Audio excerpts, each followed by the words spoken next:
So to celebrate the goodness of the Lord, we will say whoa, whoa, whoa.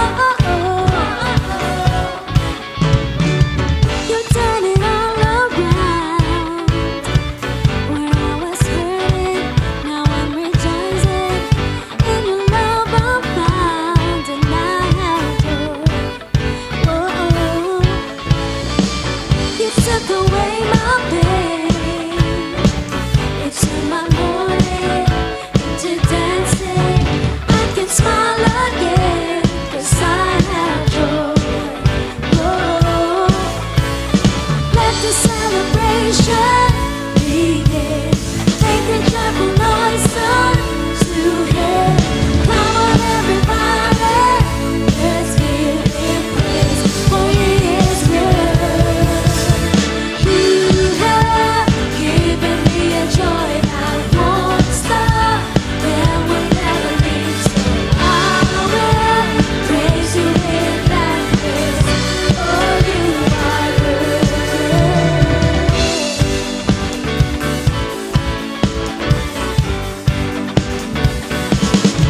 I will say, You took away my pain. You turned my mourning into dancing. I can smile again, 'cause I have joy. Oh, come on and celebrate. Let the celebration begin. Make a joyful noise unto Him. Come on, everybody, let's give Him praise, for He is good. You have given me a joy that won't stop and will never leave. So I will praise You in gladness, for You are good. You have given me a joy that won't stop and will never leave. So I will praise You in gladness, for You are good. You turn my sadness into gladness. You turn my sorrow into joy. And now I'm singing and I'm dancing, and I will shout for joy. Come on, sing with me now. You turn my sadness into gladness. You turn my sorrow into joy. And now I'm singing and I'm dancing, and I will shout for joy. You turn my sadness into gladness. You turn my sorrow into joy. And now I'm singing and I'm dancing, and I will shout for joy. We will shout. You have given me a joy that won't stop and will never leave. So I will praise You in gladness, for You are good. Come on. You have given me a joy that won't stop and will never leave. So I will praise You in gladness, for You are good. For You are good. For You are good. Yes, You are good. Our God is good.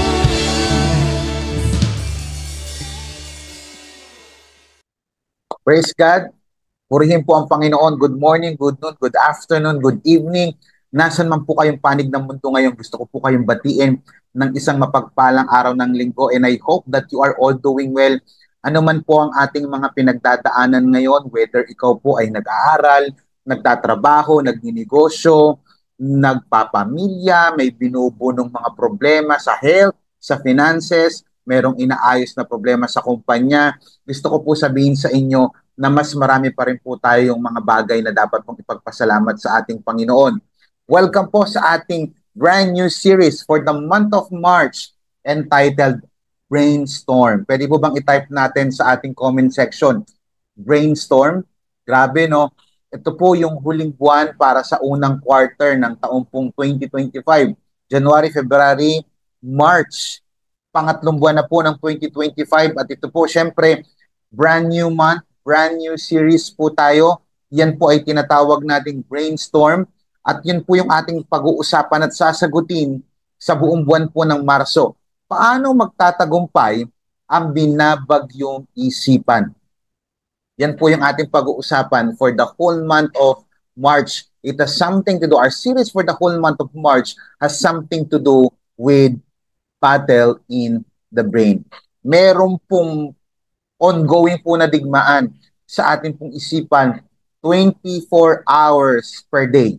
Noong pong 1965, by the way, bago po ako magpatuloy sa ating pong series ngayon, pwede po bang i-type ninyo sa comment section, where are you attending right now? Sampung panig kayo ng Pilipinas, sampung panig kayo ng mundo, i-type nyo po yan sa comment section para alam naman natin kung saan po nakakarating na yung ating pong pagbabahagi ng mabuting balita ng ating pong Panginoong Jesus. So, noong 1965 po, si Donald Gray Barnhouse, sumulat po siya ng book at tinawag po niya itong The Invisible War. In 1965, let me just repeat it. In 1965, Donald Gray Barnhouse wrote a book about it called The Invisible War. It is the battle for your mind. Digmaan daw po ito sa isipan. And that is vicious. Ibig sabihin, and that battle is vicious. Ibig sabihin, brutal na labanan. It is intense. It is unrelenting. Hindi po ito natatapos. Tuloy-tuloy po ito. And it is unfair because Satan never plays fair. Ibig sabihin, sa isipan natin, diyan inaatake bukod sa ating karnal na isipan, yung ating personal struggle, binabanatan pa daw siya ni Satan yung ating isipan. And the reason why it is so intense, is that your greatest asset is your mind. Ang greatest asset po ng isang Christian ay ang ating isipan. And the greatest battle na ating pong pagdadaanan ay walang iba kundi sa ating pong isipan. Kaya po napakaganda yung ating pong series for the whole month of March. Now, lahat po ng tao may pinagdadaan ng mental struggle. Whether ikaw ay identified man ng doktor yan o hindi, lahat po tayo dumadaan po tayo sa tinatawag nating mental struggle. Now, the million-dollar question, what to do when mental struggle hits you? Ano ang kinakailangan natin gawin bilang pong mga mananampalataya, bilang mga Christian, bilang mga follower ni Christ? Ano yung dapat natin gawin kapag nag-strike po sa atin yung tinatawag nating mental struggle? At wala na po tayong ibang pwedeng kapulutan ng example o halimbawa pagdating sa mental struggle na yan. Wala pong iba kundi ang ating Panginoong Hesukristo. At makikita po natin yan sa Luke chapter 22, verses 39 through 46. Tignan po natin ang salitaan ng Diyos. Luke chapter 22, verses 39 through 46. Sabi po ng verse 39, Jesus went out as usual to the Mount of Olives, and his disciples followed him. Verse 40, on reaching the place, he said to them, pray that you will not fall into temptation. Verse 41, he withdrew about a stone's throw beyond them, knelt down, and prayed. Sabi po ng verse 42, Father, if you are willing to take this cup from me, meaning yung kanyang dadaan ng suffering, yet not my will, but yours be done.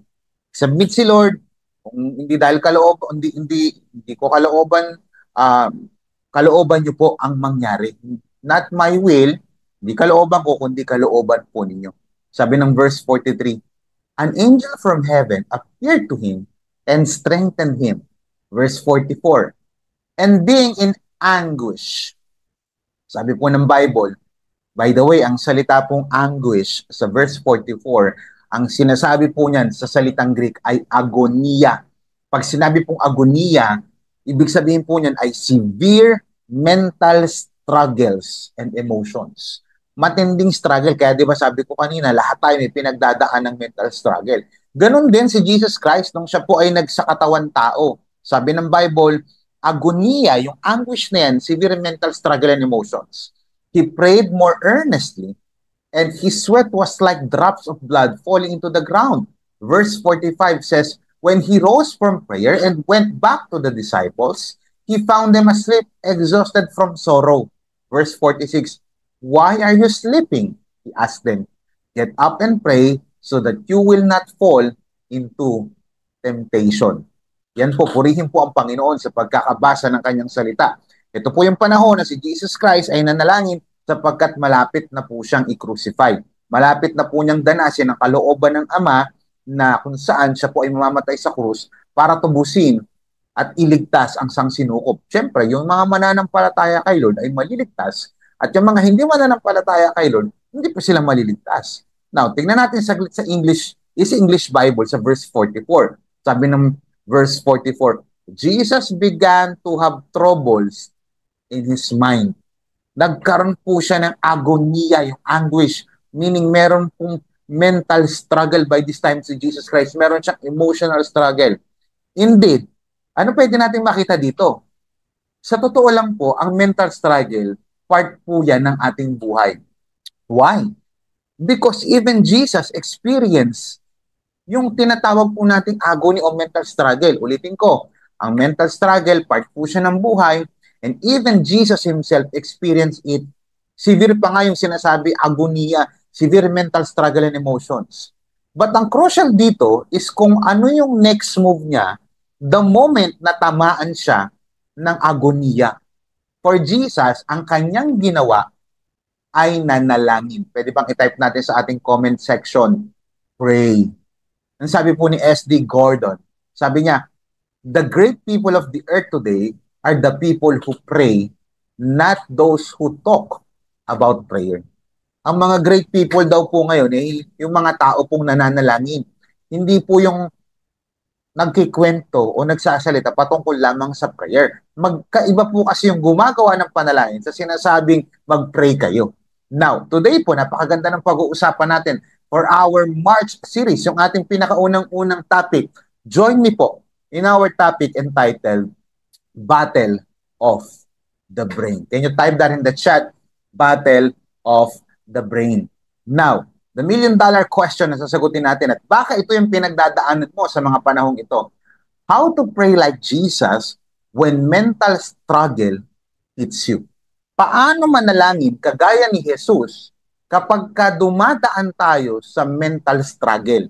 Let me just repeat it. Lahat po ng tao ay dumadaan po sa tinatawag nating mental struggle. The million-dollar question, paano manalangin kagaya ni Jesus? Remember, if you are a follower of Christ, ang ating pattern po ng pamumuhay, ang ating pong lifestyle dapat at yung ating behavior ay kagaya ng kay Jesus Christ. Now, tanong, how to pray like Jesus when mental struggle hits you? Number one, pag-usapan po natin, sabi po ng verse 39, Jesus went out as usual to the Mount of Olives, and his disciples followed him. Verse 40, on reaching the place, he said to them, pray that you will not fall into temptation. He withdrew about a stone's throw beyond them, knelt down, and prayed. How to pray like Jesus when mental struggle hits you? Number one, pray seriously. Pakitype nga po sa comment section, pray seriously. Pag sinabi pong serious, substantial in terms of size, number, or quality. Seryoso ka ba kapag ikaw ay nananalangin? Importante kapag may mga pinagdadaanan po tayong pagsubok sa buhay, kapag may mga haharapin po tayong mabibigat na bagay, contextually speaking, kay Jesus Christ, He was about to face yung pinaka-purpose bakit po siya naparito. Yung po ay mapako sa krus. At sa kanya pong state na kung saan Diyos na nagkatawan tao, nakakaramdam po siya ng sakit, nakakaramdam po siya ng anguish. At ipinapakita lamang po ng Bible kung ano ang ginawa ni Jesus Christ. That instead of murmuring, instead of complaining, He prayed seriously. Kaya po sa ating po mga pinagdadaanan ngayon, paano po tayo makakaharap sa ating po mga mental struggles? Number one, paano manalangin seriously? Paano ako mananalangin seriously? Number one, do it habitually. Sabi po ng Bible, Jesus went out as usual. Habit ni Jesus Christ ang pananalangin. Sabi ng verse 40, on reaching the place, He said to them, pray that you will not fall into temptation. Pag sinabi pong as usual, sabi po sa salitang Greek, lalabas po dyan ang salitang ethos, na ang ibig sabihin ay habit, usage, custom. Ibig sabihin, parte ng buhay ni Jesus Christ ang pananalangin sa kanyang Ama. Tanong, ano ang mga habit mo sa buhay? Si Jesus Christ naging matagumpay sa kanyang mental struggle because he prayed. And yung kanya pong prayer life ay kanya pong habit. Usual para sa kanya ito. Now, according to crosswalk.com, sabi niya, the Mount of Olives is a place of prayer. Itong crosswalk.com na to, yung commentary niya pagdating sa Luke chapter 22. Sabi niya, the Mount of Olives is a place of prayer. Sabi niya, lugar daw ito ng pananalanginan. Opo, pananalangin. After the Last Supper, Scripture tells us that Jesus went out as usual. After ng Last Supper, ito, pumunta si Jesus Christ as usual sa Mount of Olives, sa Luke chapter 22, verse 39. The phrase as usual shows us that the Mount of Olives was a place Jesus often went to pray. Pinapakita lang na yung phrase na as usual, pinapakita lang na yung Mount of Olives, laging pinupuntahan ni Jesus Christ para manalangin. It was a place where Jesus poured out His heart to God the Father. Now, ano pwede nating matutunan dito? Habit ang sikreto para hindi ka sumabit. I don't know about you, hindi ko alam kung saan ang mental struggle mo ngayon. Some of us are struggling mentally dahil meron siyang matinding pinagdadaan sa school bilang isang estudyante, grabe yung emotional and mental pressure. Kung ikaw ay nagtatrabaho, grabe ang pressure sa work, grabe ang pressure sa business, grabe ang pressure sa family mo, may mga expectations sa'yo ang mga magulang mo, grabe ang pressure sa mga pangarap mo, grabe ang pressure ngayon sa health mo, grabe ang pressure ngayon sa finances mo, ultimately, grabe ang pressure ngayon sa iyong paglalakad kasama si Jesus. Ang sikreto para hindi ka sumabit, hindi ka malaglag dito sa mga pressures na ito at hindi ka bumigay mentally ay pananalangin. Habit mo dapat manalangin. At kung meron mang ikaw na gagawing habit, dapat yung habit na hindi ka sasabit. As usual, yung as usual mo ang magdadala sa mga unusual level ng buhay mo. Kaya importante, habit mo ang pananalangin. Pangalawa, do it sacrificially. Paano ko seryosohin yung aking pananalangin? Sabi kasi ng point number 1, pray seriously. Then the question is, how can I pray seriously? You need to do it habitually. Pangalawa, you need to do it sacrificially. Pakitype nga po sa comment section, sacrificially. Ang sabi po ng verse 39, Jesus went out as usual to the Mount of Olives. Sabi ng verse 40, on reaching the place, he said to them, pray that you will not fall into temptation. Verse 41, he drew about stones throw beyond, knelt down and prayed. And prayed. Tandaan po natin na ang tunay na seryoso ay nagsasakripisyo. Hindi po madali yung pinupuntahan ni Jesus Christ. Naglalakad sila. Meron po silang mga pinupuntahan, especially itong Mount of Olives na to. Pero pinapakita lang po ng scripture yung seryosong pananalangin ni Jesus Christ at nagpapakita po ito ng attitude na kung saan handang magsakripisyo. Listen to this very carefully. Prayer is a great weapon in our battle against temptation. Ano yung pinakamatinding temptation mo na pinagdadaanan mo ngayon? Importante na ikaw ay nagpipray. Sacrifice mo muna yung time mo. Imbis na maglalaro ka, mag-pray ka. Imbis na meron kang kausap ngayon na barkada mo, sacrifice. Saglit, manalangin ka muna. Kaya yung sa atin, di ba, meron po tayong tinatawag ng mga PLDT. Sa mga PLDT na yun, hindi lang napipreach yung Word of God, kundi natuturuan din po tayo kung paano manalangin sa prayer meeting na nanalangin. Sacrifice mo muna. Saglit lang ang prayer meeting, 1 hour lang. Life group, 2 hours lang naman yan. Ang ating Lord's Day, ang ating church, diyan po napipreach ang salita ng Diyos. Diyan din po tayo nananalangin. Baka pwedeng isacrifice mo yan every Sunday. Baka pwedeng kung nagninegosyo ka, half day na lang, unahin mo muna, sumamba ka muna. Yung ating devotion, diyan din po tayo nagpipray. Why? Bakit? Kasi dito sa mga avenues na ito, aside from preaching the Word of God, napipreach ang Word of God, listen to this very carefully, dito din po tayo nakakakonek sa ating Panginoon Diyos. Kasi dito natin kinakausap si Lord, nananalangin tayo. Why? Kasi bakit gusto ni Jesus Christ laging kausap ang Ama? Kasi may epekto sa'yo kung sino yung last na kausap mo. Ang last na kausap ni Jesus Christ bago siya ipako ang Ama, nakipag-usap siya sa Diyos. Kaya marami tayong mga nagagawang hindi magagandang desisyon. Ang tanong ko, sino huli mong kausap? Ang huli mo bang kausap si Jesus? Ang huli mo bang kausap si God? O ang kausap mo yung mga taong nagbigay sa'yo ng impluensya para makagawa ka ng isang maling desisyon? Ulitin ko, may epekto sa iyo kung sino ang last na kausap mo. Kaya kung ako sa inyo, meron na kayong mental struggle ngayon, bago ka gumawa ng mga desisyon na posibleng pagsisihan mo, kausapin mo muna si Lord. Sabi ni Martin Luther, to be a Christian without prayer is no more possible than to be alive without breathing. Why? Sinasabi lang ng quote na ito na ang ating pananalangin sa Diyos, parang hininga natin yan. Ang isang Krisyano daw na hindi nananalangin, buhay yan. Para siyang tao na hindi nakakahinga.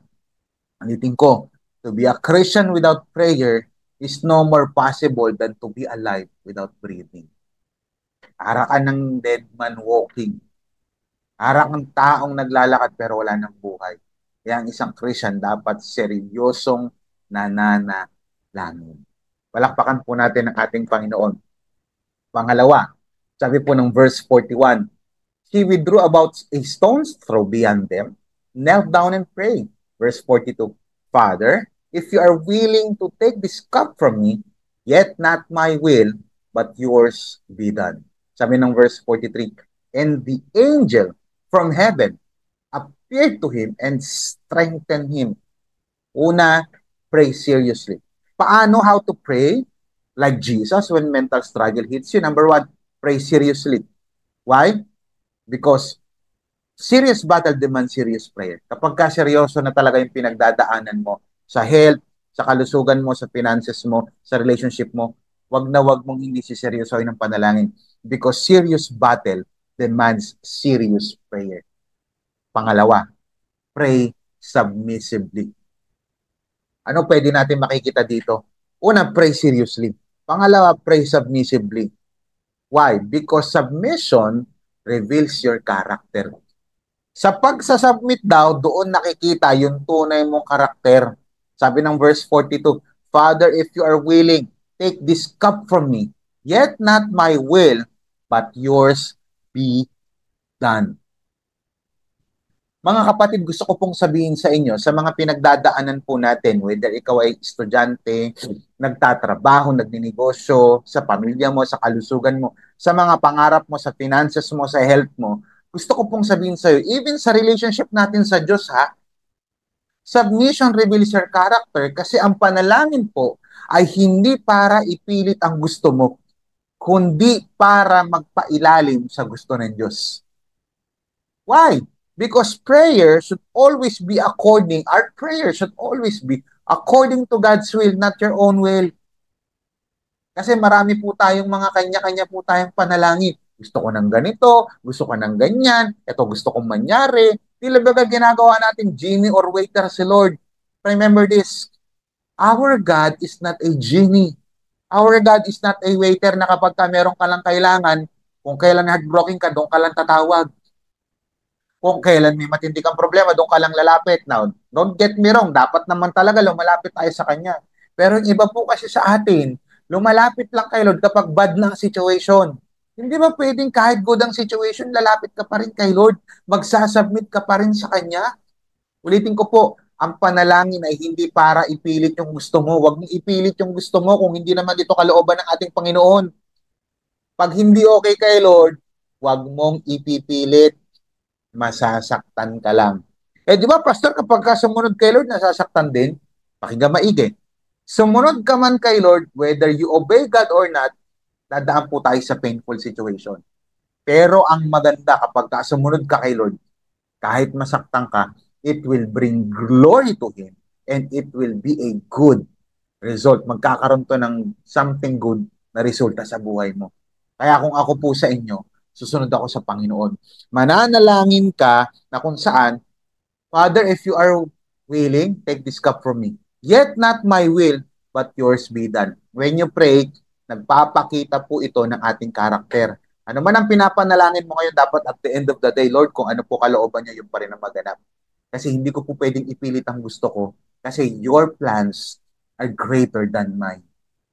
Pangalawa, submission reveals your conviction. Ang submission po, ang pagpapasakop, una, ang pagpapailalim sa kalooban ng Diyos, nagre-reveal po yan ng karakter. Makikita mo kapag ka ang karakter, pakinggan maigi, when trouble grows, character shows.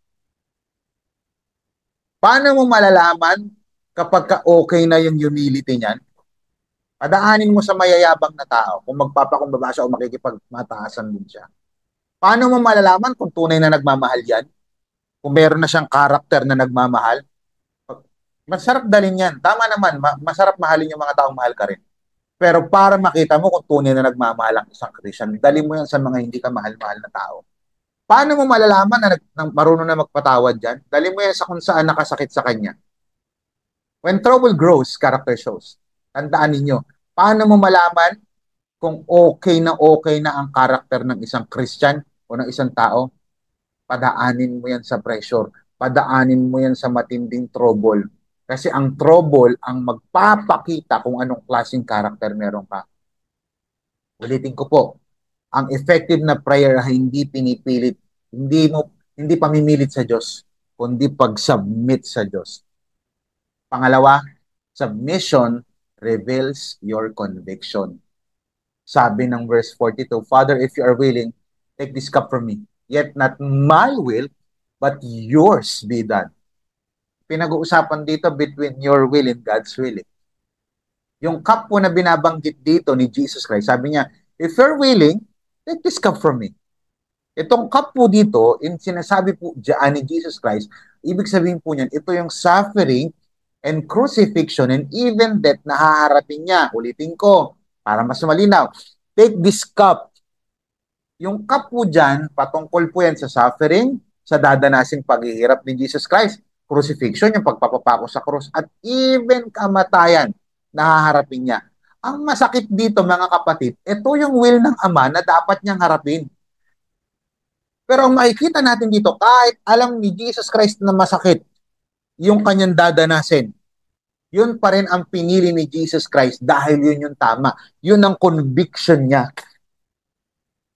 Kaya ano man ang pinagdadaanan natin kung minsan, may mga bagay na kinakailangan tayong harapin. Kahit masakit, basta alam mong tama yun ang sundin mo. Tanungin kita ngayon, ano yung painful na bagay na dapat mong harapin at dapat mong gawin dahil yun yung tama? Mga kapatid, bakit ko po ito sinasabi? Kasi marami pong bagay na mahirap pero tagumpay ang inyong malalasak. Bigyan ko kay example. I-give up ang bisyo. Ano yung, Lord, not my will but yours be done. Alam ni Jesus Christ na masakit yung kanyang dadanasin. Pero dahil ito ang gusto ni Lord, dapat ko siyang sundin. You see, ang submission, nagre-reveal yan ng iyong conviction. Example, i-give up mo ang iyong bisyo na kinasanayan mo at yung kinaaaliw mong bisyo. Diba sa atin, bisyo sa paglalasing, bisyo sa pagdodroga, bisyo sa paninigarilyo, bisyo sa computer games, bisyo sa pagsusugal, bisyo sa pambababae, panlalalaki, bisyo sa puro na lang paglalasing sa kasama tropa. Masakit ito. Pero ilalayo ka nito sa sakit, maniwala ka. Ulitin ko, masakit yung pag-give up dun sa mga bisyo na yun, pero ilalayo ka sa sakit.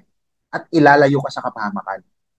Pangalawa, ano yung mga dapat pa pang i-give up? E di lumayo ka sa mga taong inilalayo ka kay Lord at winawasak ang buhay mo. Yun yung sinasabi ko. Hindi pwedeng one time lang yung decision sa pagtanggap mo kay Lord. Lord, nagsisisi na ako sa aking mga nagawang kasalanan. Ang sarap sa feeling ng preaching. Emotionally, high ako ngayon. Pero bantayan mo yung mga kasama mo Lunes hanggang Sabado. Lumayo ka sa mga taong inilalayo ka kay Lord at winawasak ang buhay mo. Sa pa, let your will, not my will. Will ni Lord na magbigay ka ng tithes and offering. Masakit yan, pero maniwala ka. Ilalayo ka niyan sa anumang sumpa. Anumang disiplina ni Lord, lalong-lalo na pagdating sa finances.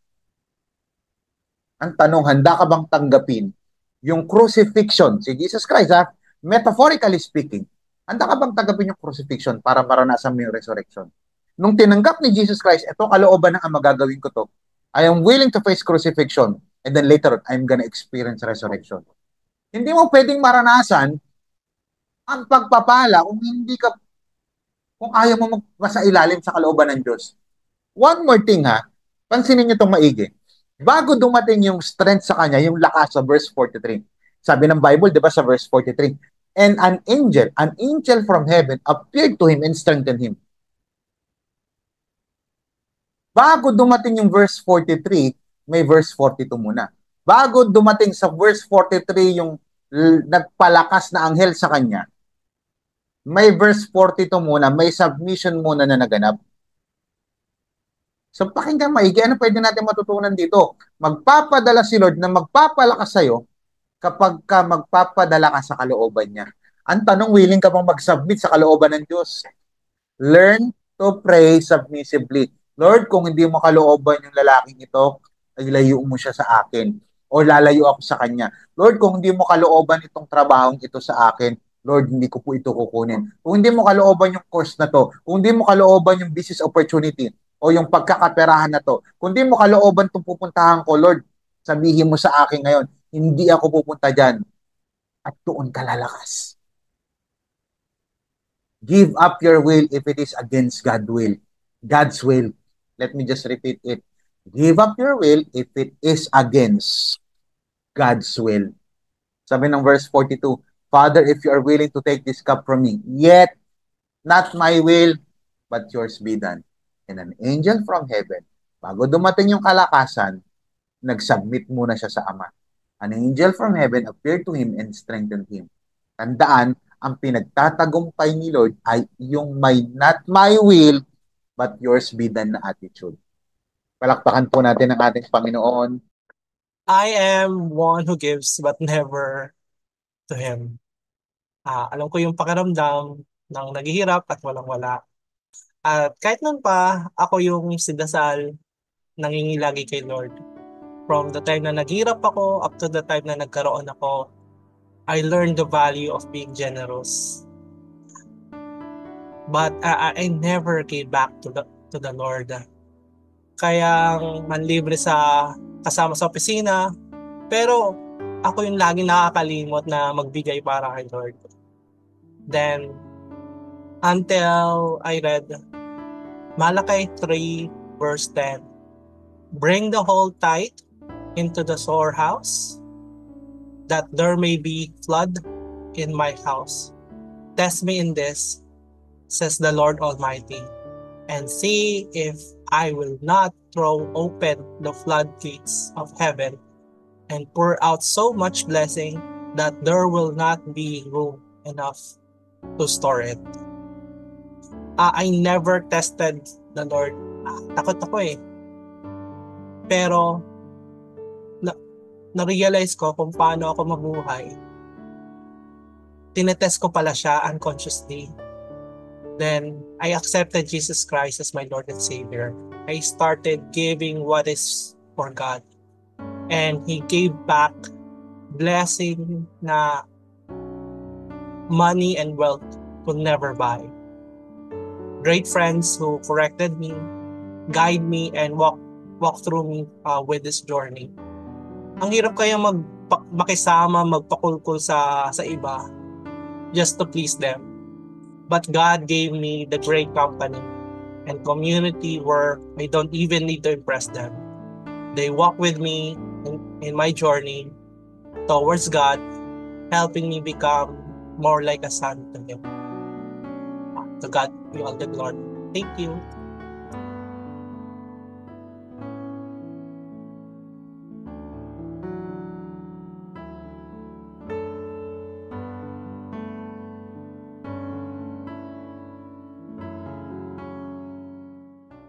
Praise God. Are you enjoying yung ating pong unang topic for the month of March?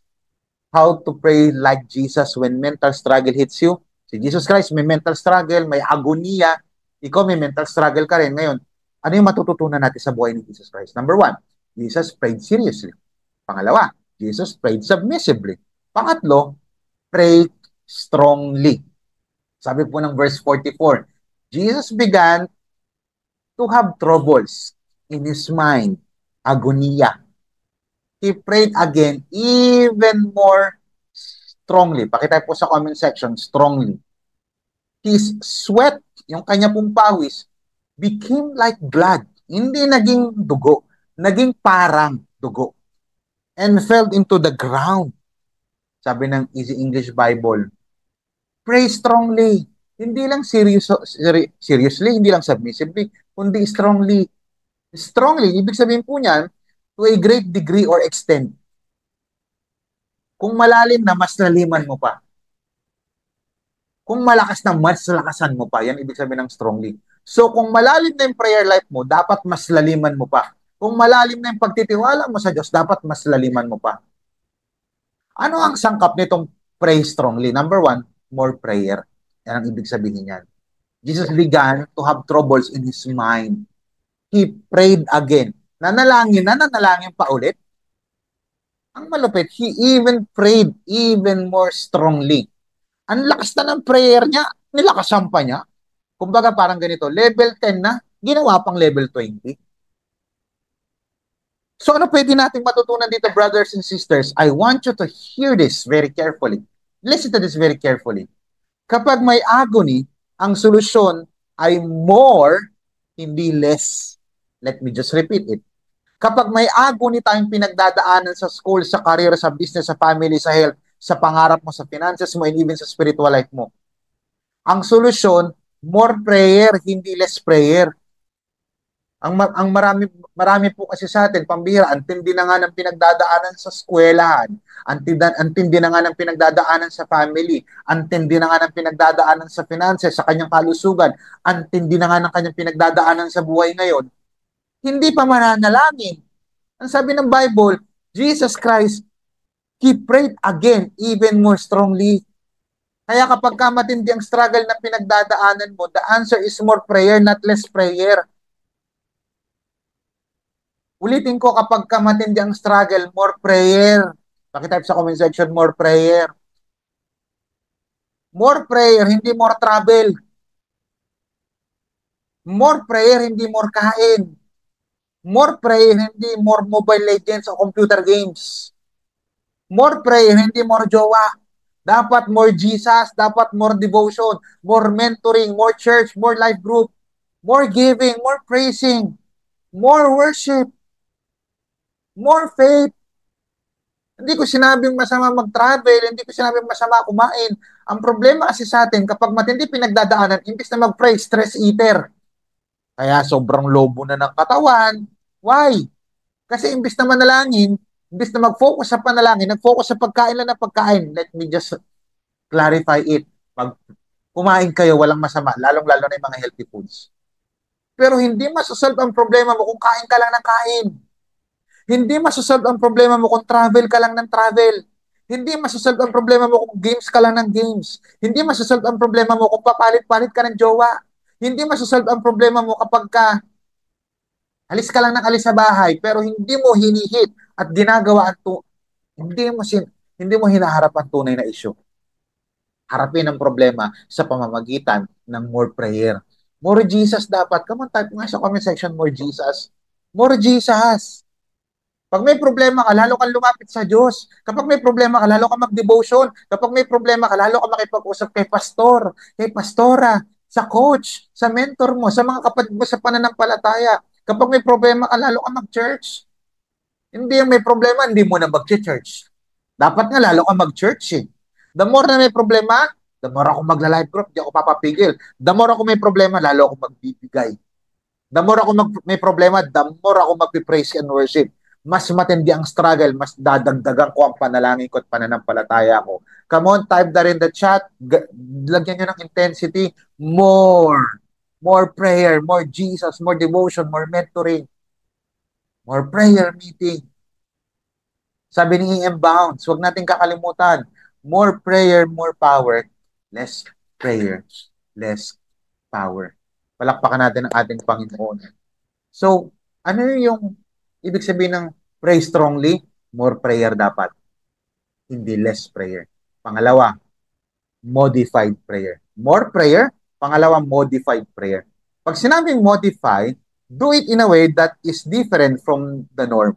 Gawin mo ito sa kaparaanan na hindi siya normal. Sabi ng Bible, Jesus began to have troubles in his mind. He prayed again even more strongly. Yung original word po na more strongly is one word only yan. Na ang ibig sabihin ay ektenos. Na ang ibig sabihin niya na intensely, fervently, earnestly. Ibig sabihin, matindi. Hindi siya normal. Matinding panalangin. Hindi to basta nag-pray lang na, okay, thank you Lord. Walang masama mag-pray na gano'n na malumanay. Pero the more na dumadaan si Jesus Christ sa matinding mental struggle, intense, lalo siyang nanalangin. Pakinggan maigi. Ang matinding sitwasyon ay nangangailangan ng matinding panalangin. Hindi ko po alam kung ano yung tindi ng pinagdadaanan mo sa mga anak mo, sa asawa mo, sa partner mo, sa girlfriend mo, boyfriend mo, sa finances mo, sa health mo, or sa mental struggle mo ngayon. Pero the more na tumitindi ang situation, dapat mas tumitindi ang panalangin. He prayed the hardest when it is hardest to pray. Kaya kapag alam mong may pinagdadaanan ka, lumabang ka, manalangin ka, kasi ang goal ni Satan ay mapatigil ka sa pananalangin. Sabi ng verse 44 sa ERD, Jesus was full of pain. Punong-puno ng sakit, particularly emotional and mental. He struggled hard in prayer. Hindi, no? May pinagdadaan ng matindi si Jesus Christ. But he prayed the hardest when it is hardest to pray. Sweat drip from his face like drop of blood. Hindi sinabing naging dugo. Parang dugo yung bawat patak nito sa ground. What does it mean to pray hard? To pray hard is to keep on praying, especially when it is hard to pray. Nahihirapan ka mag-pray, lalo ka mag-pray. Nahihirapan ka makipag-usap sa Diyos, lalo kang lumapit sa Diyos. May pinagdadaanan ka financially, lalo kang lumapit kay Lord. May pinagdadaanan ka sa iyong health, lalo kang lumapit kay Lord. May pinagdadaanan kang marital problem, relationship problem, lalo kang lumapit kay Lord. Listen to this. You wanna know the secret to overcoming anguish? Sasabihin ko sa inyo, pero hindi na to secret. Here's the secret to overcoming anguish. Lalo mong tindihan ang panalangin sa panahon ng matindi ang pasanin. Kung matindi na ang pasanin mo ngayon, lalo mong tindihan ang iyong pananalangin. Praise the Lord. Pwede ba mag-type tayo ng praise the Lord ngayon? Sa gabi, sa tanghali, depende anong oras ka nakaka-attend sa ating online streaming dito sa Amazing of Crossover Campus. In conclusion, how to pray like Jesus when mental struggle hits you. Number 1, pray seriously. Pangalawa, pray submissively. Pangatlo, pray strongly. Jesus began to have troubles in his mind. He prayed again even more strongly. Sabi po yan ng Easy English Bible, verse 44. His sweat became like blood and it fell to the ground. Agonia, ibig sabihin yan. Severe, hindi siya basta mental struggle lang, kundi severe, intense mental struggle and emotions. Lagi ko pong sinasabi yan at sinabi ko yan kanina. Nag-suffer din po si Jesus Christ emotionally and mentally. Kung si Jesus Christ nga na nag-suffer Diyos na nagkatawan tao nga, ikaw pa kaya, lahat po tayo may dadaanan pong emotional and mental suffering at severe kung minsan. Ano pa ang pwedeng matutunan natin dito, Pastor? Let us not take mental and emotional illness lightly. Lahat po yan, pwede po natin pagdaanan. And some of us, meron po tayong depression, anxiety, meron po tayong panic attack.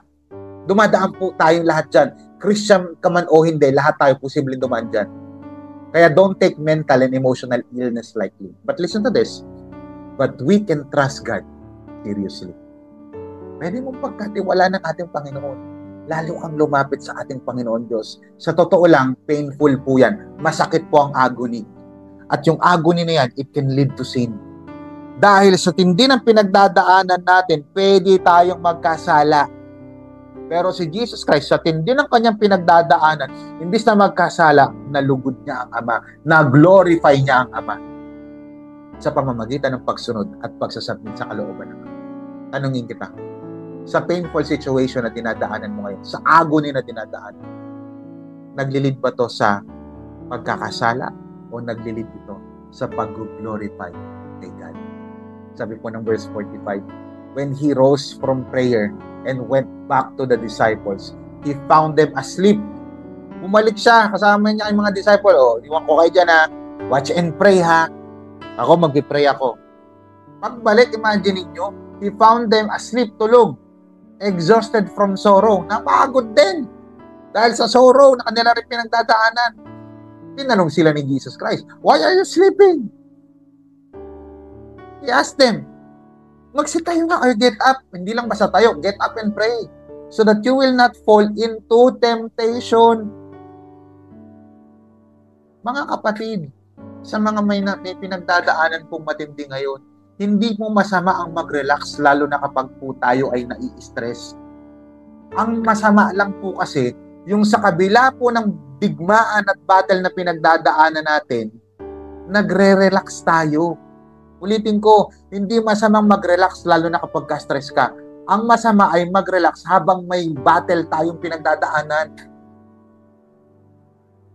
May panahon para mag-relax, may panahon para magpahinga, pero habang tayo ay may digma ang pinagdadaanan, lalo dapat po tayong nananalangin.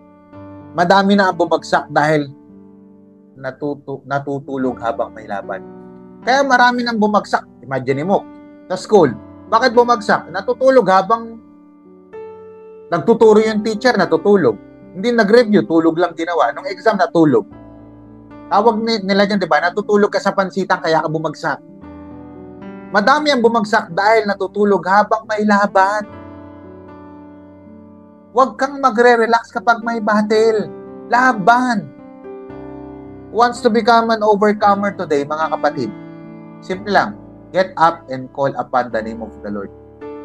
Bumangon ka na, tama na yung pagkakahiga mo, yung pagkakadapa mo. Ang hirap bumalik kay Lord kasi ganito ako, tatanggapin pa ba ako ni Lord? Feeling ko, ang dumi-dumi ko. Feeling ko, sablay ako. Pangatlong buwan pa lang, parang ang dami ko ng sablay na nagawa. Lahat po tayo madadapa, lahat po tayo sa sablay. Pero ang tanong, handa ka bang muling bumangon at lumaban muli? Simple lang. Kung gusto mo makabawi ulit, so that you will not fall into temptation again, muli kang bumangon. Tawagin mo ang pangalan ng Jesus. Sabihin mo, Lord, kailangan po kita sa aking buhay. Let us pray.